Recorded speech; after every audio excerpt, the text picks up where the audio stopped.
Do nosso Senhor Jesus, segundo escreveu Marcos, capítulo de número 6, versículo de número 52.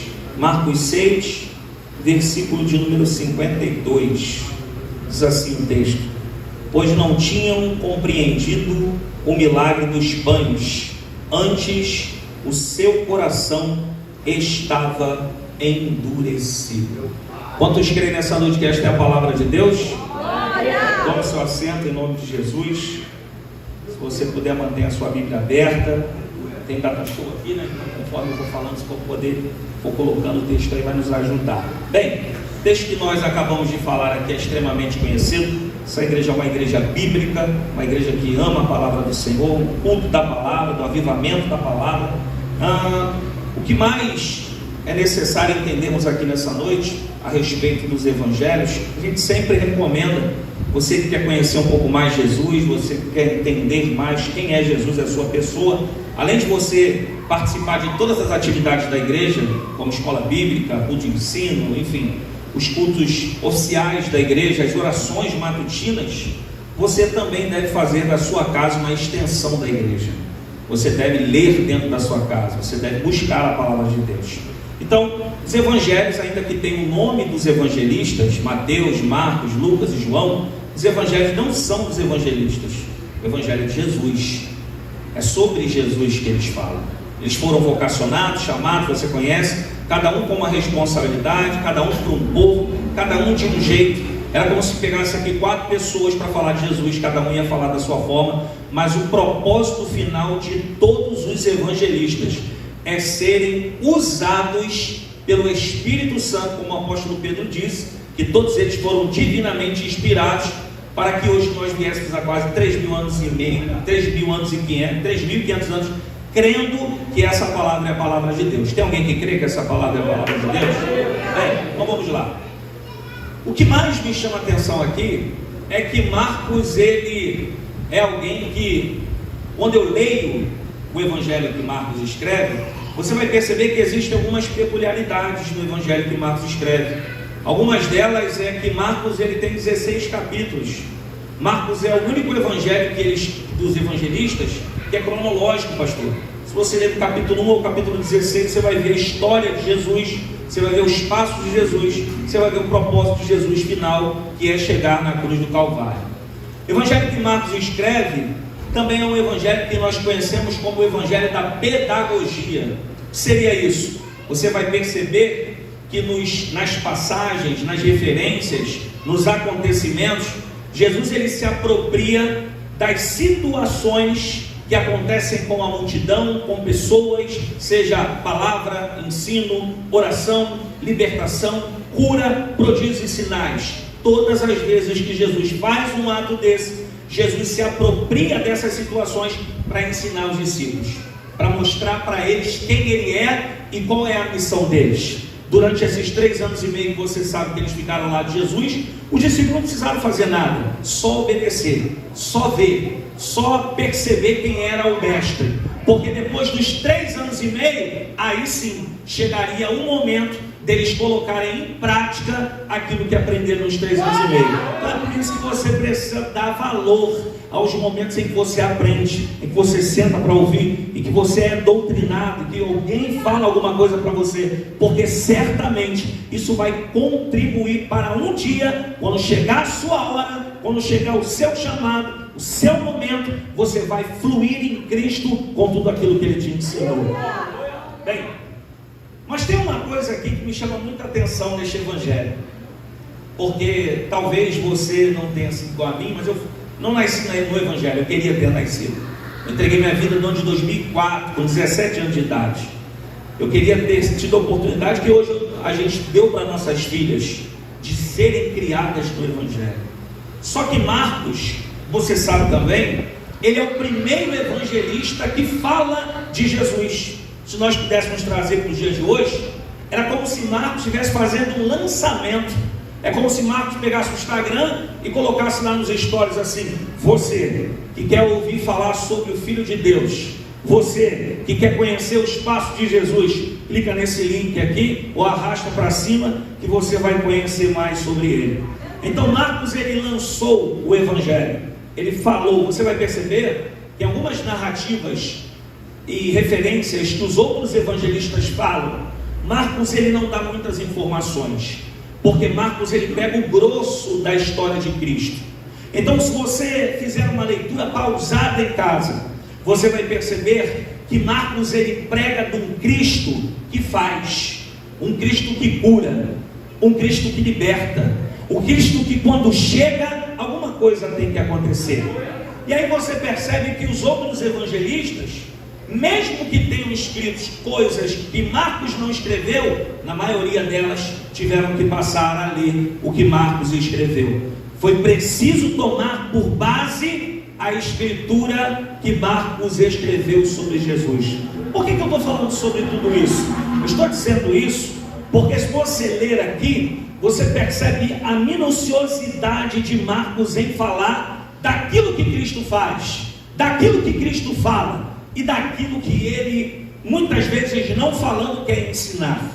Só que, certamente você sabe, Marcos, ele diz que Cristo cura, mas ele nunca viu Jesus curando. Marcos, ele diz que Cristo liberta, mas ele nunca viu Jesus libertando. Porque alguns historiadores vão dizer que Marcos é aquele menino nu, que anda com o lençol. Mas se você fizer algumas contas bem simples, Marcos não poderia ser esse jovem já vendo Jesus, porque na primeira viagem missionária de Paulo, quando ele retrocede, ele ainda é um jovem. Ele só vai ser um homem maduro, de maior idade, na segunda viagem missionária, quando Paulo manda chamar ele. E o que eu quero dizer com isso nessa noite? Marcos, ele não viu, mas escreveu. Marcos não viu, mas relatou. E qual é o segredo na vida de Marcos?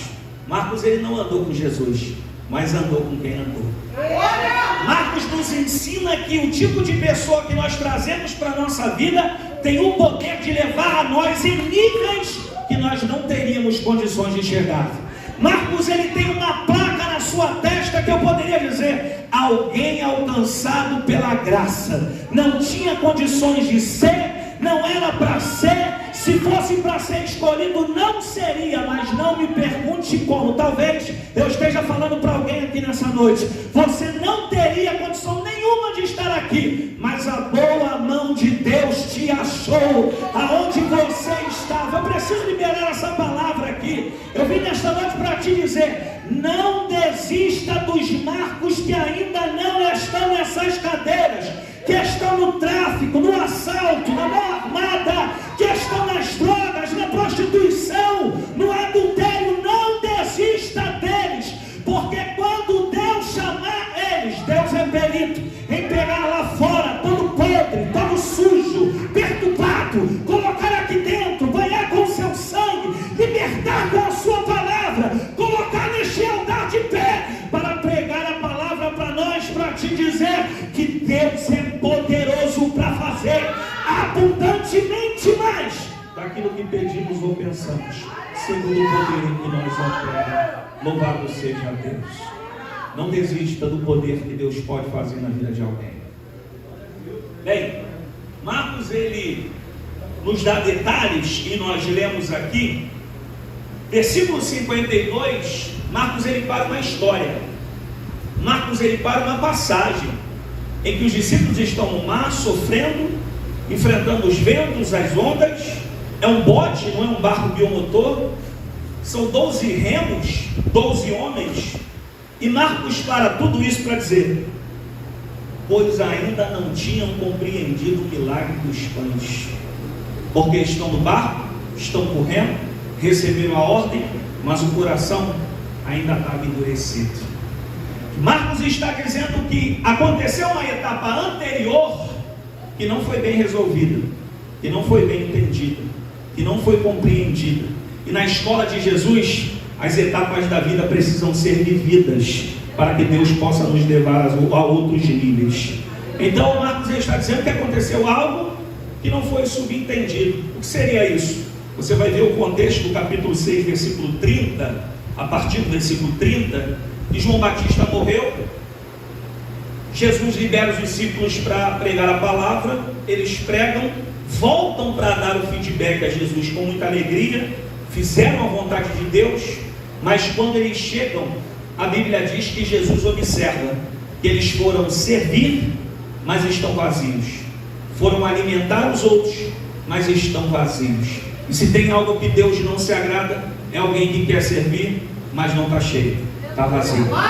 Alguém que quer ir, mas não está em condições de ir. É por isso que quando Deus ele se apresenta para Moisés na sarça, a grande atração de Moisés não é a sarça pegar fogo, mas é a sarça não se consumir pelo fogo. Quando Moisés chega perto, parece que é uma armadilha, porque Deus se apresenta para Moisés e diz: sou eu teu Senhor, tira a sandália dos teus pés. Primeiro ele se apresenta, Moisés entende, depois Deus mostra para Moisés qual é o seu chamado. Primeiro tem que entender quem é Deus, primeiro tem que conhecer quem é Deus, para depois servir a Ele. É por isso que tem muita gente que dá trabalho e não trabalha, porque não conhece a Deus primeiro.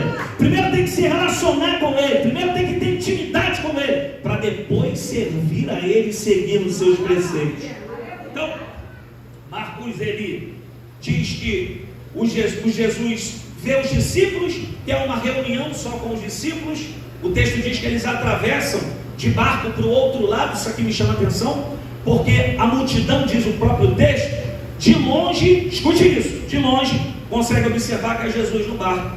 Não me pergunte como, o texto não diz, mas quando Jesus chega do outro lado, a multidão que estava desse lado aqui já está lá do outro lado para ouvir Jesus, porque Ele nos ensina nessa noite que não mediram esforços para chegar no lugar onde Jesus quer falar. Existem muitas pessoas que colocam muito impedimento para poder chegar no culto. Eu aprendi que se você chegar no amém já é suficiente para você receber aquilo que você veio buscar. Será que tem alguém aqui nessa noite que enfrentou muitas coisas para estar aqui, para poder sair daqui com aquilo que precisa receber? E aí o texto vai dizer que é nesse momento Jesus ele olha para a multidão. O texto diz que ele vê a multidão como ovelhas que não têm um pastor. Jesus prega e ensina. Em um determinado tempo, algum dos discípulos do Marcos não diz quem é, acho que para não constranger, ele procura Jesus: olha, Senhor, é melhor o Senhor parar o culto agora, é melhor o Senhor parar o ensino agora, porque tem dois problemas aqui que o Senhor não vai conseguir resolver, ninguém vai conseguir resolver. Primeiro problema, não temos luminárias, o dia está acabando, vai anoitecer, nós estamos no deserto. Se a multidão sair daqui agora e for, ainda dá tempo deles chegarem na cidade e comer alguma coisa. E já vou dizer para o senhor, antes que o senhor pergunte, Judas que está com a bolsa de dinheiro, ele disse que o que é 200 denários para essa multidão toda? Não, a bolsa estava na mão errada, né? Por isso que não tinha muito. E aí a Bíblia diz que Jesus, olhando para tudo isso, pergunta: vocês já perguntaram a alguém aí se alguém tem alguma coisa? O evangelista João vai descrever de uma forma minuciosa quem é essa pessoa. Está aqui um rapaz que tem 5 pães de cevada e 2 peixinhos. Eu disse a vocês aqui, mas antes do começo, que Jesus ele trabalhava com a pedagogia, o ensino através dos elementos da passagem. Então olha que coisa intrigante: 12 homens que foram chamados para suprir a necessidade da multidão, não tem nada para dar para ninguém. Jesus agora está chamando um menino que tem 5 pães de cevada e 2 peixinhos. 3 coisas Jesus quer falar aqui. A primeira delas é um menino, um rapaz. Não tem o seu nome mencionado, porque na Bíblia você vai ver somente 2 tipos de nomes ser mencionados, tanto de homem quanto de mulher. Se for homem, é um judeu com maior idade. Então esse menino aqui é um rapaz ainda, é um adolescente, não alcançou a maioridade. Segunda forma que a pessoa é mencionada na Bíblia, quando o seu nome deixa de ser o nome próprio e se torna a necessidade da sua vida, a guerra da sua vida. A mulher do fluxo de sangue, o cego Bartimeu, o cego Jericó e por aí vai. Então a Bíblia está dizendo que tem um menino que não tem nome, mas ele não tem vergonha de apresentar o seu povo na mão dos discípulos para chegar nas mãos de Jesus. A Bíblia também diz que ele tem 5 pães de cevada e 2 peixinhos. Irmãos, pão de cevada é o pão inferior da época. Pão top da época é o pão de trigo. Eu te explico isso muito rápido. Quando eu vou no mercado comprar pão para os Vita, pastor, chega lá na gôndola do mercado, está lá, pão para os Vita, R$ 6,99, um pacote. Essas 2 meninas que entraram e um dia elas comem um pacote de pão cozido. Comem igual gigante, igual adulto. Só que aí de repente você é arrebatado, pai, né? Sabe como é que é? 2 filhas.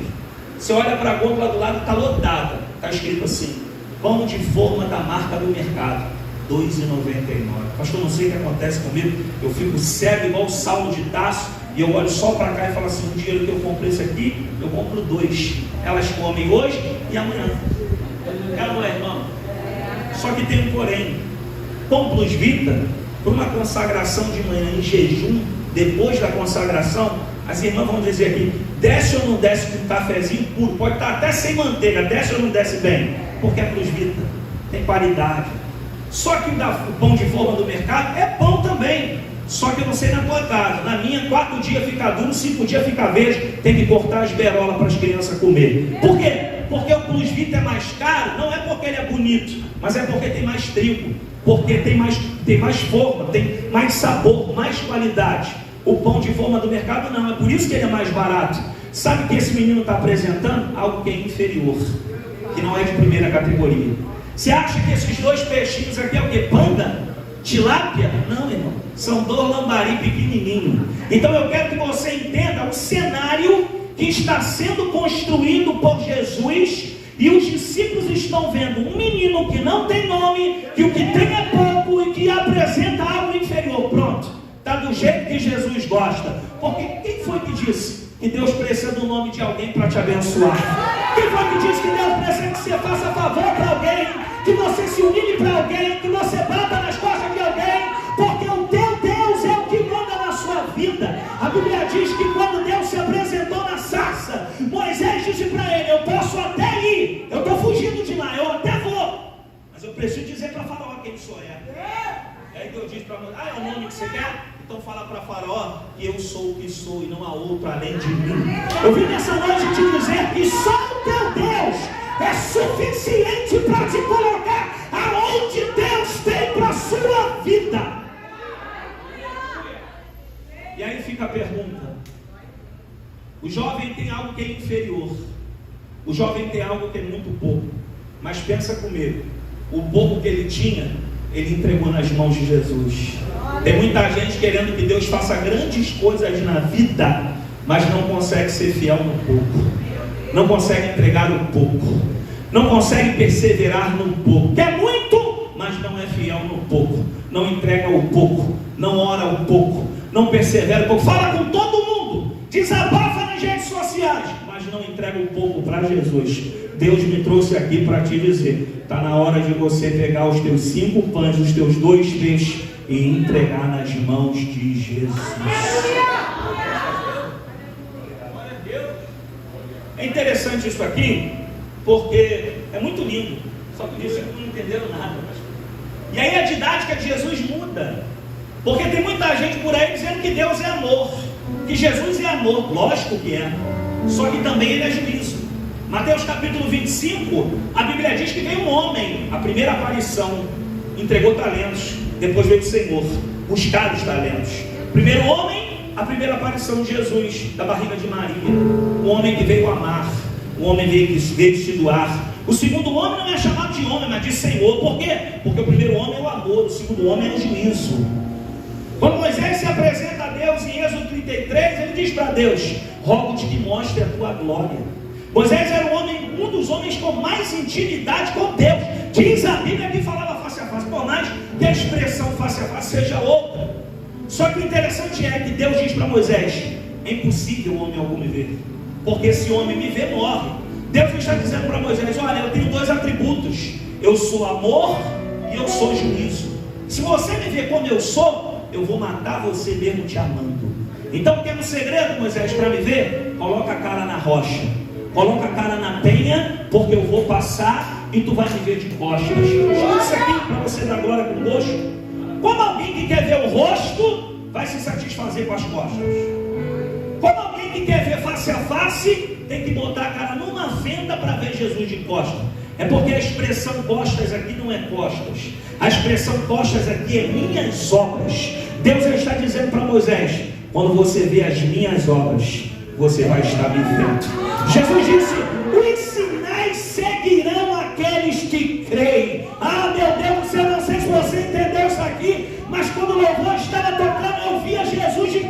aqui. O Espírito Santo estava pairando aqui. Como aquela menina cantou antes da pregação, era possível ver Deus aqui disposta. Louvado seja Deus. E aí o texto vai dizer que a didática de Jesus muda. E o texto diz, versículo 45, e obrigou a entrar no bote. E disse para eles: entrem, avancem e só parem de remar quando chegar do outro lado. Percebe isso? Olha que coisa muito parecida com a nossa vida. Jesus não disse para onde eles estavam indo. Jesus não disse o que eles iriam fazer. Porque você acha que se Jesus dissesse o que eles iriam enfrentar, vocês acham que eles iam entrar no bote? Você acha que se tudo isso que você está passando, Jesus tivesse te dito antes de passar, você teria caído para dentro desse problema? Duvido. O interessante é que Jesus, ele coloca os discípulos uma palavra apenas que foi liberada. Jesus vai para o monte orar, e o texto dá a entender, depois você lê em casa, que de onde Jesus está, ele consegue ver os discípulos, porque o texto diz assim: e no meio da tarde, já estão no meio do mar. O meio aqui não fala muita coisa. O meio aqui só fala de uma única coisa: o momento da decisão. Porque o meio do mar é a mesma distância para chegar aonde Jesus mandou e para voltar da onde Jesus mandou sair. O meio do mar é geralmente o momento em que a bênção de Deus está próxima de chegar na nossa vida, e o inimigo luta para nós não chegarmos. O interessante é que também o texto vai dizer, versículo 48, e vendo que se fatigavam a remar, porque o vento lhes era contrário, perto da quarta vigília da noite, Jesus veio caminhando sobre as águas. Se você ler esse versículo aqui, parece que é simultâneo, parece que é uma conjectura de cinema. O barco está pelejando no mar e de repente Jesus não. É por isso que eu disse que Jesus trabalha com a pedagogia, porque Marcos está nos dando detalhes que nós precisamos saber o que está acontecendo. O primeiro deles é e vendo, ou seja, da onde Jesus está, ele consegue ver. Só que o texto diz também e vendo que estavam se fatigando. Fatigar é fazer um exercício repetitivo, ou seja, esses homens estão remando, e o texto diz que eles estão perdendo as forças. Marcos também diz por quê? Porque o vento é contrário. Ou seja, eles não estão lutando contra o vento, eles estão remando contra as ondas que o vento empurra. Só que você já parou para pensar que Marcos está dizendo que Jesus está vendo, e o fato dele ver não significa que no momento certo que eles querem, Jesus tem que chegar? O fato de Deus ver não significa que ele tem que atuar na hora que você quer, não significa que ele tem que agir na hora que você bem entende. O fato de você ser filho não inibe você de sofrer retaliações que o teu pai, que te colocou nessa história, sabe muito bem. Eu vim aqui te dizer que você precisa entender que mesmo sendo dolorido tudo isso, ele está vendo. Você não saiu do controle de Deus. De onde ele está, ele consegue observar tudo. A Bíblia diz que eles estão remando perto da quarta vigília da noite. Escute isso. Você sabe o período das vigílias? Primeiro período, das 18 horas às 9 horas, 21. Segundo período, das 21 à meia-noite. Terceiro período, da meia-noite às 3. E quarto período, das 3 ao raiar do sol. Marcos está dizendo para nós que existem 12 homens que saíram pela manhã com um bote, 12 remos, com uma palavra que foi liberada. Chegaram no meio da tarde, no meio do mar, só que estão a aproximadamente entre 4 a 6 horas remando sem sair do lugar por conta de um vento que é contrário. Isso mexeu com o meu coração, porque eu perguntei para o texto: por que remar se você não vai avançar? Por que persistir? E eu preciso dizer que aqui não é o diabo não, tá? Isso aqui é normal para eles, porque Pedro era pescador, Tiago era pescador, então eles sabiam que aquele ambiente muitas vezes poderia ser um ambiente desfavorável. Nós sabemos que ser crente não é fácil. Só que o que eu quero que vocês entendam nessa noite é: o maior problema aqui não é o vento, o maior problema aqui não são as águas, o maior problema aqui é o silêncio daquele que me enviou e me deixou lá sem falar nada. Se tem uma coisa que nos machuca, é quando nós vivemos processos que Deus falou que ia nos dar vitória, mas nós não vemos a voz de Deus tratando de nós. Existem pessoas que dizem que Jó não contestou a Deus, e ele contestou. Ele disse: os gados dos ímpios nascem todos os filhotes. Deus disse para Moisés, para Jó: e tu estava onde quando eu criei todas as coisas? Deus já estava colocando Jó no seu devido lugar. Eu vim te dizer aqui nessa noite que se você está passando tudo isso, se você está lutando contra tudo isso, é porque Deus sabe que você pode remar um pouco mais. É porque Deus sabe que você tem resistência. É porque Deus sabe que da onde você não tem, Deus está tirando força de você, para você não parar nesse mar. Escuta isso aqui, eu estou caminhando para encerrar. O texto diz que eles estão remando. E aí, irmão, só você sendo crente para entender isso aqui. Porque o texto diz que Jesus vem. Meu pastor Jesus podia vir em barquinho, podia vir dentro do golfinho, podia vir saindo da boca da baleia, podia vir de qualquer jeito. Mas olha a didática de Jesus. O que está impedindo o barco de ir? O vento contrário com as ondas. E Jesus vem dando um recado sem fazer nada. O texto diz em Marcos, detalhe: e Jesus veio pisando sobre as águas. Jesus sem fazer nada. O texto diz que ele não fez nada, ele só pisou dentro do barco. E o texto diz: e as águas se acalmaram, e o vento parou. Jesus veio dando uma resposta para eles. Vocês acham que eu sou aquele que multiplica o pão? Não. Eu sou aquele que pisa naquilo que quer parar vocês. Eu sou aquilo que debaixo dos meus pés está aquilo que quer parar a sua vida. Eu vim gritar no teu coração nessa noite: nada que tenta te parar está fora do controle de Deus.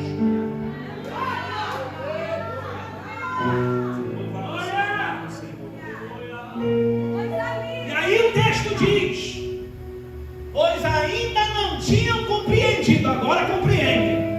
Porque antes do vento, coração fechado. Depois do vento, coração quebrantado. Antes que a porta se fechou, antes de fechar, altivo, mando na minha vida. Depois que Deus abater, está humilde, dependente, necessitado. Ei, eu vim gritar também no teu coração nessa noite que existem processos, existem situações que não é o diabo, é Deus trabalhando no teu caráter, é Deus forjando as tuas mãos. Deste remo tu não larga, deste bote tu não sai.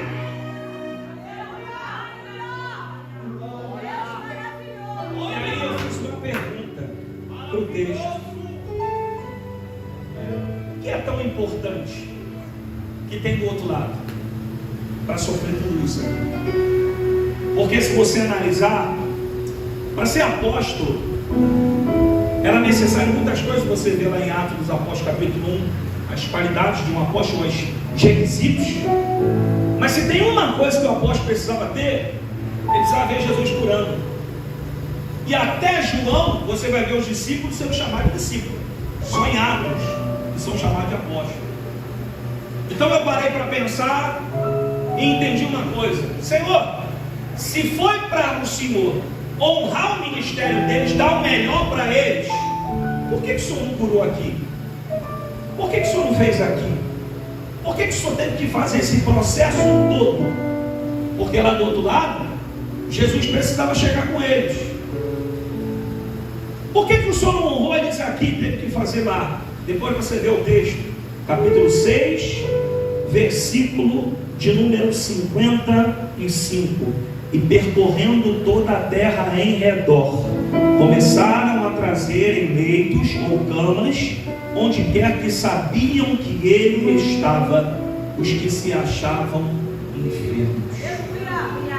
Eu estou dizendo que tem 12 homens aqui, que precisam ser tratados aqui, para chegar do outro lado. E por que tudo isso? Porque aqui em Cafarnaum tem gente que está presa na cama, travada, amarrada, impossibilitada de levantar e atravessar.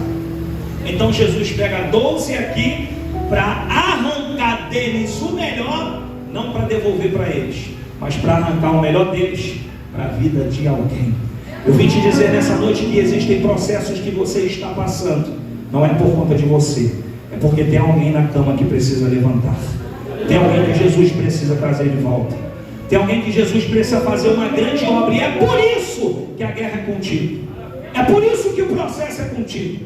É por isso que você precisa se posicionar para você chegar do outro lado. Tem alguém gemendo, tem alguém preso, tem alguém acamado, e só vai se levantar se você entender que este lá é passageiro. Louvado seja o nome do Senhor. Fique de pé em nome de Jesus. Pastor, posso orar? Olhe para mim aqui, por favor. Se tem alguém aqui no nosso meio que nunca entregou a sua vida para Jesus, que nunca aceitou Jesus como seu Salvador, se tem alguém aqui que está afastado, sem igreja, me desculpe, sem igreja você está afastado, sai do teu lugar e vem correndo aqui, porque eu quero orar pela tua vida. Esse